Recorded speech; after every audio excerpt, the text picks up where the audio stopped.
guys, good morning.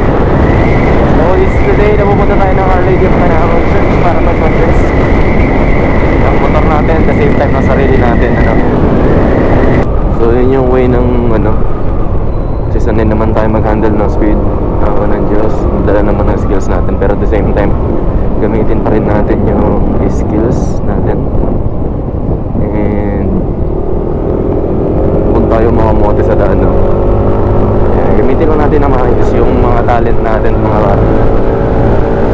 So mamaya pabalitaan ko kayo pag nandun na kami sa Our Lady of Manawag para sa blessing ng ating motor.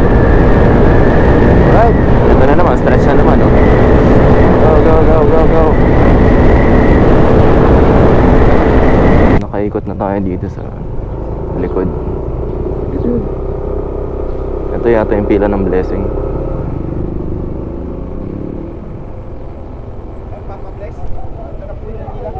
Good morning. Sir, papasok na kayo. Good morning.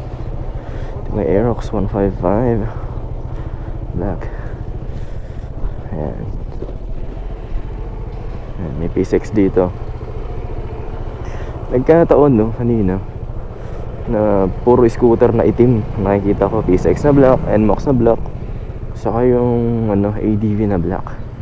Saka syempre lumaban din naman tong Aerox sa black natin.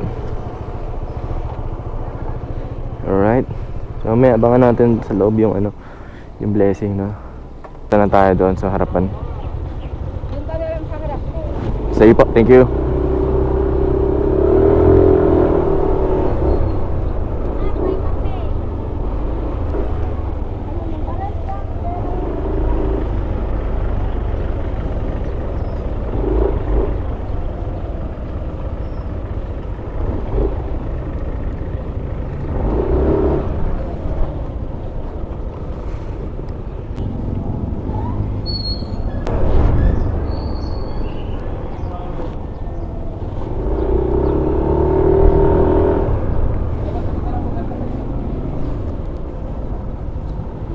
So dito na yung loob, maluwag na, so diretso na to. Pag nagpila dito, maraming mga branya ng motor dito, mga par.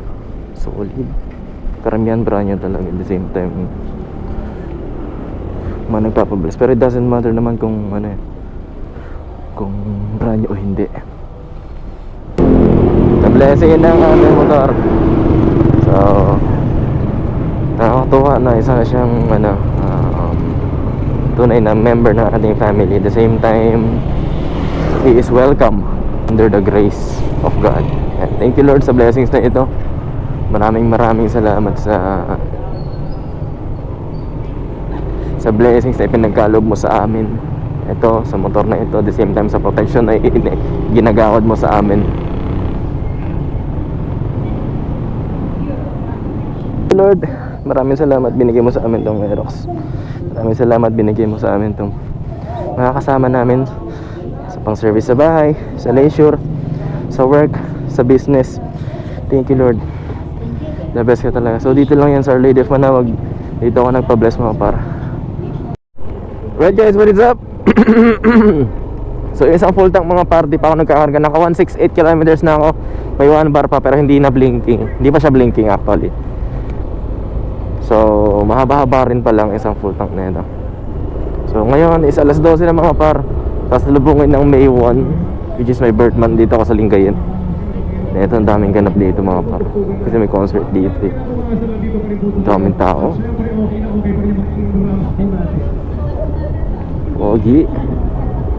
Daming tao, masaya dito. Sarap mag-picnic dito. So yun, mga pars, lumabas na rin yung blinking na 1 bar.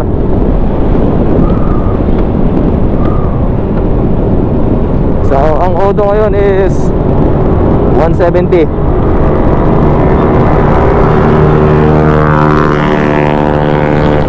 Grabe. So katapos lang kasi nung concert na mayonnaise dyan sa grounds. So ang full tank na 5.5 liters worth, depende sa gas stations, mga paro, abot 170. So tipid na tipid to. Ay nako, mga kabataan nowadays. So yeah, 172 kilometers to be exact since nag full tank tayo dyan. Alright, this is the second full tank, mga para. Exactly 134. Alright, full tank, boss. Unleaded. Unleaded lang po. Thank you. Sir, full tank.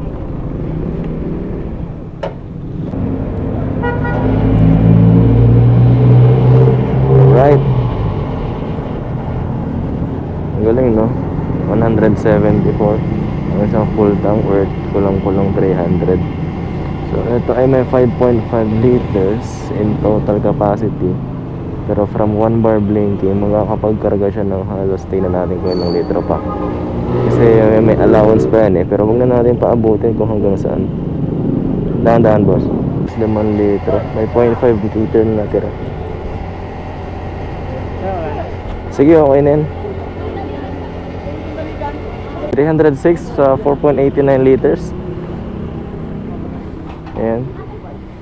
Abot siya ng almost 175 kilometers. Dahil umawas na paapaw ni kuya yung gasolina, punasan natin sa gilid. Nabinyagan.